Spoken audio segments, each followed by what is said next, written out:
So when it comes to tans, there's a lot of self-tanners and things like that now. People might outsource outside of venues, so you might see different tans on stage.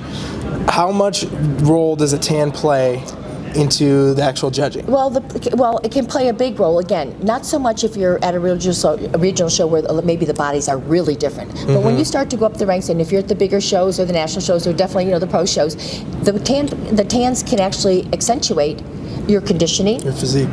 If it's really light, you can look a lot softer than you maybe actually are compared to the athletes next to you. I mean, sometimes the dark tans can be a little bit too much. So you want to find something that's kind of in the middle, the middle of the road. Yeah. But you want it to be smooth.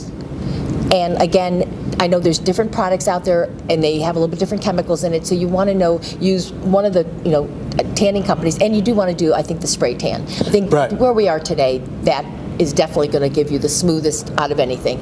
But you also want to make sure that you're going with a company that uses a product that is good with your chemistry, because yes, and I think at least the biggest turn green. Yes, and it could be because of where your chemical balance is the day of a show. You know what I mean?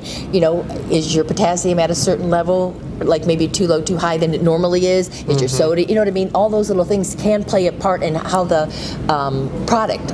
From what I talking to people, it makes your skin skin tone appear.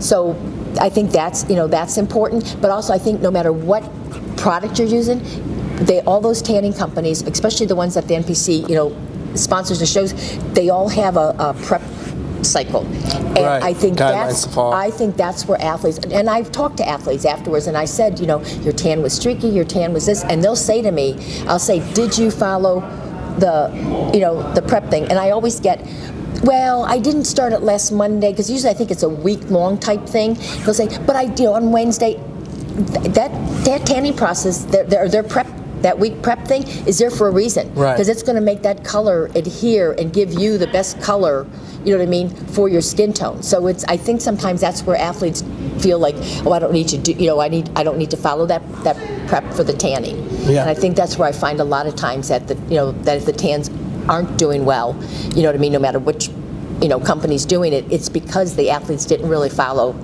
the prep protocol. Yeah. Okay, great. Yeah.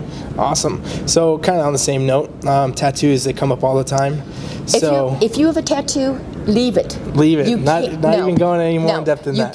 You can't. Well, you can never cover it enough that we're not going to see it. You would notice the cover up. You might not notice it when you're walking around in public, but when you're under those hot lights, you can't. And the thing is, lots of times the tattoo, the makeup base that you're using to cover it, actually takes away from a little bit of your depth, your density, especially for the guys. Because men always have, a lot of men have trouble getting that depth in their back muscularity anyway. So then when you put that makeup base over it, it makes you look even more shallow. Now, don't get me wrong, the tattoo is gonna take a little bit of that away too. But so then why would you add to it? Right. You know what I mean? Makes sense. Okay, absolutely. Great. Perfect.